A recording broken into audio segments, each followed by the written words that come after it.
Ele chegou com um presente, mas não era amor, era um bilhete de término. Eu estava grávida e ele não sabia, mas um dia ele voltaria chorando. Meu nome é Isadora, tenho 32 anos e moro em Sorocaba, interior de São Paulo. Durante os 3 anos e meio em que namorei o Gustavo, nunca imaginei que o momento mais doloroso da minha vida aconteceria no dia do meu aniversário de 33 anos, dentro do meu próprio apartamento, na frente de pessoas que eu considerava amigos. Eu havia planejado tudo com carinho. A iluminação amarelada e suave, o bolo encomendado com cobertura branca e letras prateadas que diziam: "Um novo capítulo começa." Seria a forma perfeita de contar que eu estava grávida. Um anúncio íntimo, simbólico, sagrado. Meu apartamento é simples, 2 quartos, mas com as velas aromáticas, a música ambiente e o cheiro de comida fresca no ar, tudo parecia acolhedor. Eu queria que no futuro meu filho ou filha olhasse para aquelas fotos e sentisse: "Você foi desejado, você foi amado desde o começo." Convidamos umas 15 pessoas, apenas os mais próximos. Minha melhor amiga Letícia, meus vizinhos do prédio ao lado, alguns colegas do trabalho e até a Camila, aquela amiga que o Gustavo sempre dizia ser inofensiva. Gustavo se ofereceu para buscar o bolo na confeitaria. Disse que seria rápido, levou quase 3 horas. Mandei 2 mensagens perguntando onde ele estava. Ele só respondeu com uma palavra: trânsito. E eu, como boba, acreditei. Às 19 horas, quase todos já tinham chegado. Eu me ocupava servindo as pessoas, rindo por fora e escondendo minha limonada num copo de caipirinha, para ninguém desconfiar da gravidez. Letícia cruzava o olhar comigo de vez em quando, discreta. Ela sabia. Contei a ela 1 semana antes, dentro do meu carro, embaixo de uma tempestade. Ela apenas sorriu, me olhando com um brilho nos olhos, e disse: "Espera o momento certo." Às 21 horas em ponto, o Gustavo chegou.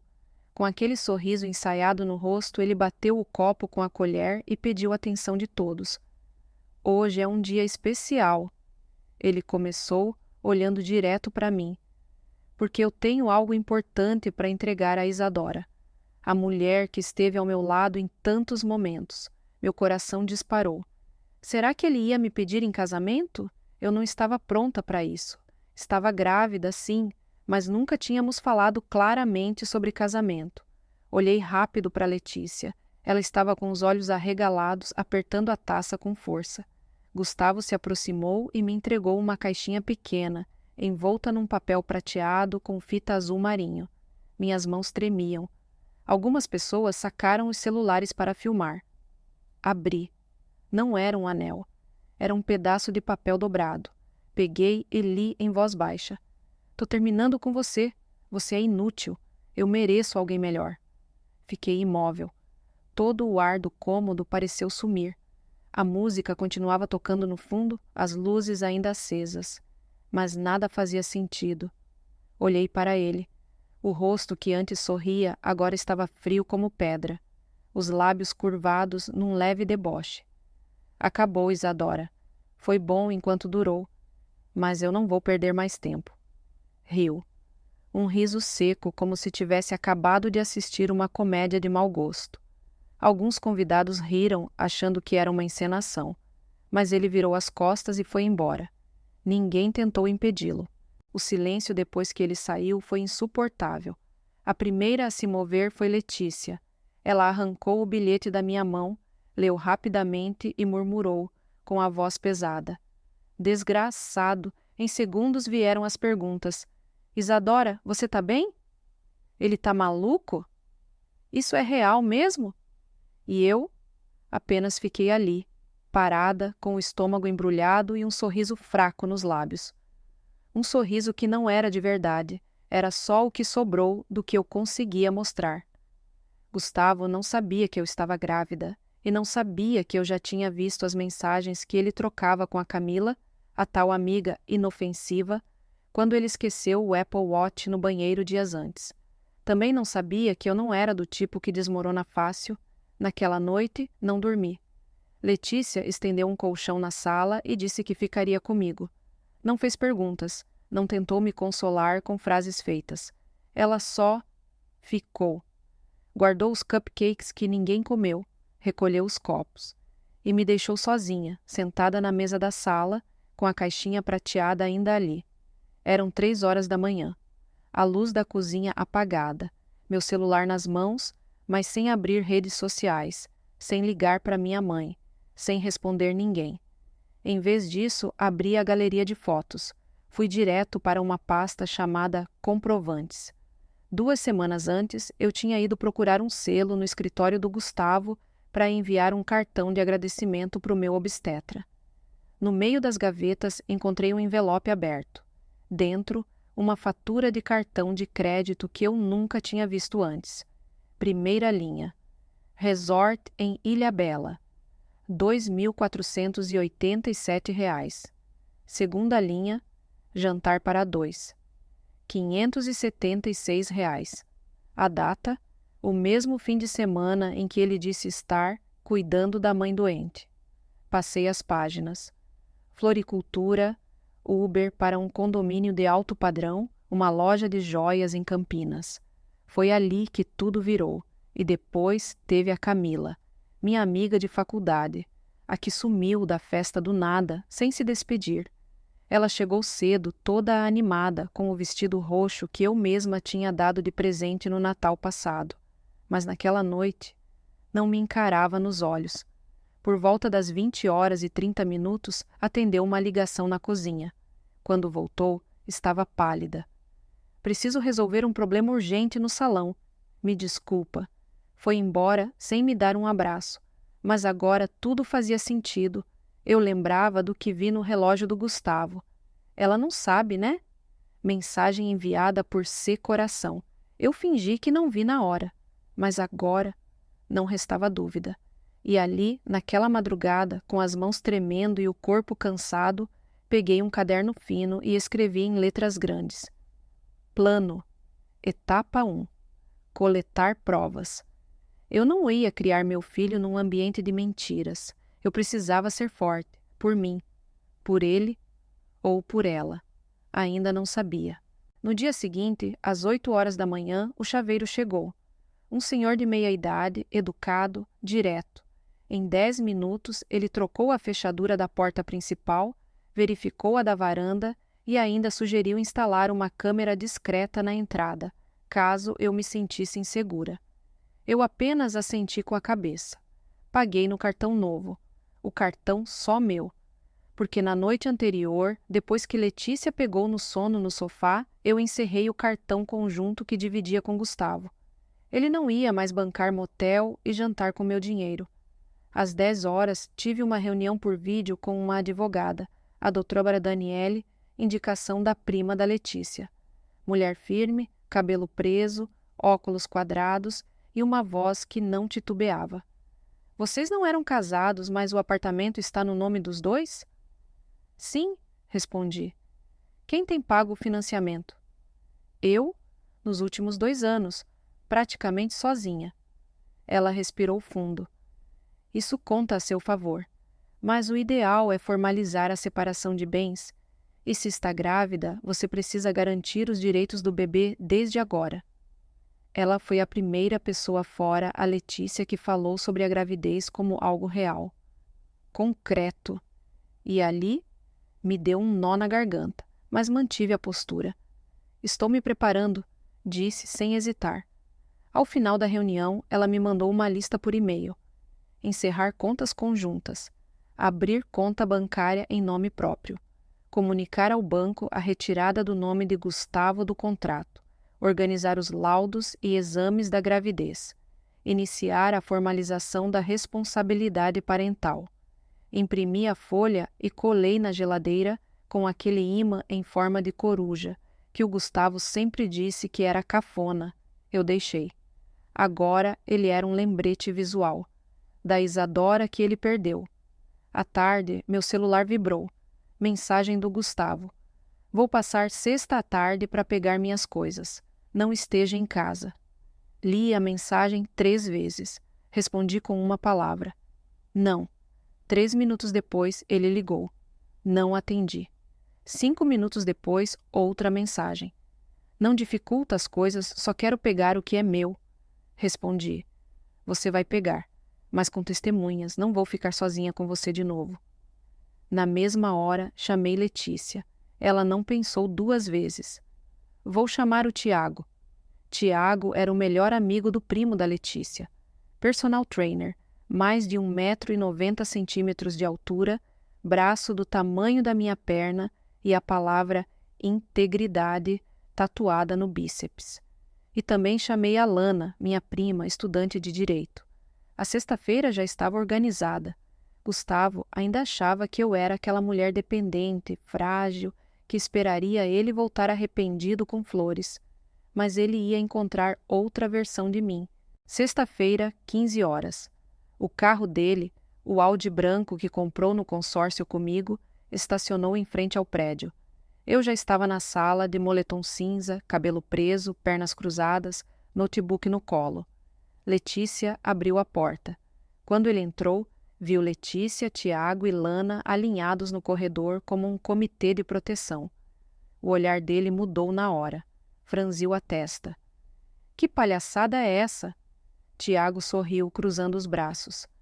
Apenas garantindo que tudo aconteça com respeito. Lana estendeu uma prancheta. Aqui está a lista dos seus pertences. Já estão todos embalados. Se algo estiver faltando, nos envie por e-mail. Assine aqui ao final.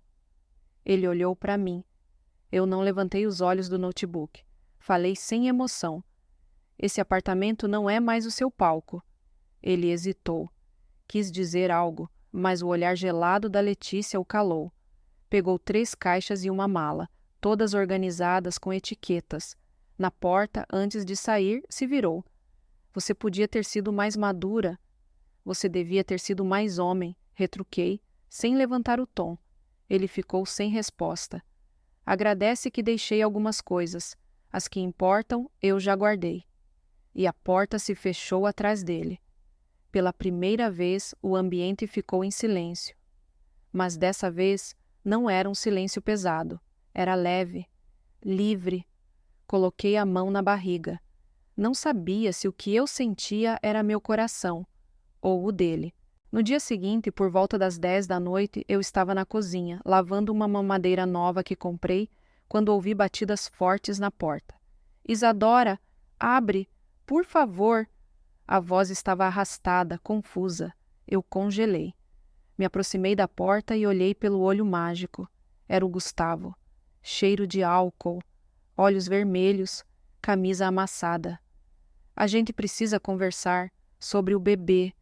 Eu preciso saber se é verdade. Foi a primeira vez que ele usou a palavra bebê. Mas eu não abri. Não chamei a polícia. Não gritei. Esperei. Em silêncio. Uns 20 minutos depois, as batidas cessaram. Minutos depois, chegou uma mensagem. Me desculpa. Se você aceitar, vamos conversar amanhã. David Godin, naquele café perto do terminal. Você escolhe. Respondi com uma única palavra. Ok. Na manhã seguinte, às 9h10, entrei no Café Alto do Vale, próximo ao terminal de ônibus de Sorocaba. O lugar era pequeno, com luz amarela suave entrando pelas janelas de madeira. Escolhi a mesa perto da janela, com visão da rua. Na minha bolsa, uma pasta com cópias dos meus exames, ultrassom de 16 semanas e um pré-acordo de paternidade elaborado pela doutora Daniele. Gustavo chegou pontualmente. Pela primeira vez parecia sem máscaras. Cabelos bagunçados, olheiras profundas e uma blusa velha que eu conhecia bem. Ele usava quando fumava escondido na sacada. Obrigado por vir, Isa. Eu não respondi. Apenas empurrei a pasta para o lado da mesa dele. Ele abriu e ficou mudo. Aqui estão os exames. Estou de 16 semanas e esse é o rascunho com seus direitos e deveres. Ele olhou para mim em choque. Você tá mesmo grávida? Tô. Peguei o ultrassom. Virei a imagem para ele. Um pequeno ponto com o coração já marcado. 13 semanas. Batimentos confirmados. Ele levou as mãos ao rosto. Respirou fundo. Isadora, eu errei. Errei feio, mas quero tentar. Não voltar a namorar. Só fazer o que é certo. Dei um leve sorriso. Sem sarcasmo. Só lucidez. Você não vira pai com palavras, vira com atitudes. Apontei para o documento. Visitação quinzenal. Contribuição mínima, conforme a lei estadual. Teste de DNA, se necessário. Você não está sendo excluído, mas eu também não vou criar um filho em meio a dúvida, drama ou joguinho emocional. Gustavo abaixou a cabeça, silencioso. Eu vou ler tudo. Talvez pedir um advogado para revisar, mas eu vou assinar. Assenti. Simples. Já estava me levantando quando ele perguntou. A Camila, ela sabe? Olhei para ele com firmeza. Ela não precisa saber de nada. A parte dela nessa história acabou.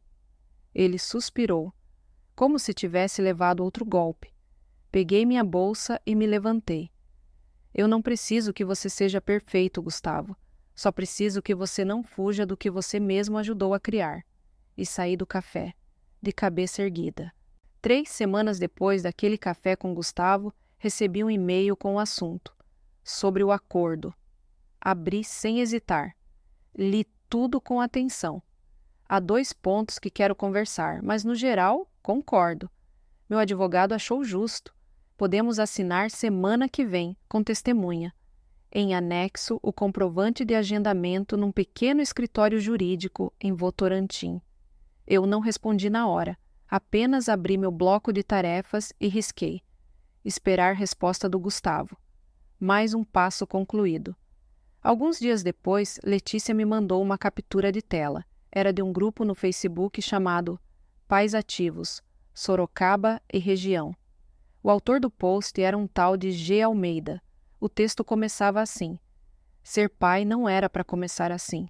Mas hoje eu entendo que ser presente não depende de como começou, mas de como você escolhe continuar.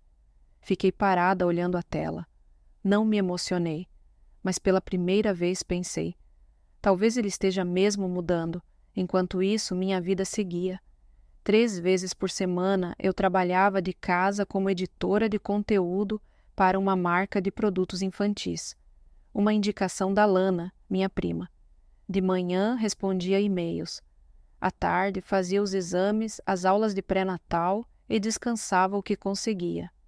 Foi num desses encontros no centro comunitário, perto do Campolim, que conheci a Clara, uma mãe solo com brilho no olhar e uma garra inspiradora. Ela falava com humor, carregava uma garrafinha escrita feita forte e sempre me arrancava um sorriso, mesmo nos dias mais pesados. Minha casa começou a mudar. O arquivo de pastas antigas foi para o corredor. No lugar dele, montei o berço branco de madeira que Letícia achou num grupo de desapego. Levei quase 4 horas e 12 parafusos errados, mas no fim, o berço estava lá. Fiquei uns 10 minutos olhando para ele, sem chorar, só sentindo. Uma nova vida se formando, em mim, ao meu redor. Gustavo começou a enviar os depósitos mensais direitinho, sem mensagens, sem cobranças. Só fazia o que devia fazer. Certa noite, enquanto finalizava um artigo, chegou uma mensagem dele. Posso comprar a cadeirinha do carro? Me manda o link. Nada sobre visitas, nada pessoal, apenas objetivo. Mandei o link de um modelo básico, seguro, acessível. 5 minutos depois, recebi o e-mail da loja com a confirmação. Pedido efetuado por Gustavo Almeida. E numa dessas manhãs, enquanto fazia café com uma mão e segurava uma roupinha recém-lavada com a outra, chegou uma mensagem diferente. Era do Elias. Lembra dele? O entregador da quitanda da esquina. O mesmo que já me ajudou algumas vezes quando eu estava barriguda demais para carregar as sacolas. A mensagem dizia: Oi, Isadora? Feliz 2º mês da sua bebê aí dentro. Não sabia o que comprar, então deixei um vale-presente de brinquedos na portaria. Espero que ela escolha algo divertido depois. Fiquei parada com o celular na mão, olhando para a tela. Ninguém tinha lembrado da data. Ninguém, além dele. No impulso, chamei ele para tomar um chá. Foi um gesto leve, sem pretensão. Ele veio. Sentou no banquinho da cozinha. Conversamos sobre faculdade, mercado de trabalho, filhos, irmãos. Nada romântico, só sincero. Um respiro em meio à tempestade. Depois disso, ele mandava mensagem de vez em quando. Um link de podcast sobre sustentabilidade com bebês. Uma piada. Uma pergunta sobre a Clara. Nada invasivo, nada além do necessário. E por isso mesmo, fez diferença. Dei à luz a Ana Clara numa tarde fria de primavera, no hospital ao lado da Avenida São Paulo, em Sorocaba. As árvores da rua estavam vermelhas e douradas, como se o mundo estivesse se despedindo do velho e se preparando para o novo. Foram 32 horas de trabalho de parto. Suor, dor, gritos abafados. Teve um momento em que achei que ia morrer, que não ia dar conta. Mas Letícia estava comigo o tempo todo. Foi ela quem trocou as toalhas geladas, quem segurou minha mão, quem dizia no meu ouvido: "Você já passou por coisa muito pior", e sobreviveu. Gustavo apareceu quando eu já estava com 10 de dilatação. Entrou com uma ursona de pelúcia gigante e uma sacola de suco de laranja. Eu, naquele estado, olhei de canto. Nem tive forças para comentar. Ele ficou sentado no canto do quarto, calado, observando tudo. Quando Ana Clara nasceu e o choro agudo dela ecoou pela sala, virei o rosto e vi Gustavo chorando em silêncio. Não disse nada. Não pedi nada. Mas naquele instante, ele sentiu. A enfermeira colocou Ana Clara sobre meu peito. Quentinha, frágil, boca entreaberta tentando respirar o mundo. Meu coração explodiu. Minha mente ficou em branco. Ela era minha. Nossa! A primeira semana foi um caos. Peitos doloridos, leite empedrado, noites em claro. Mas Letícia aparecia todo dia com café descafeinado e paciência. Me ajudava a trocar fraldas, a lavar mamadeiras, a segurar a Ana Clara quando eu chorava no banheiro. E Gustavo cumpria a parte dele. Aparecia 3 vezes por semana, trazia fraldas, roupinhas, shampoo orgânico, que eu só comentei uma vez no curso.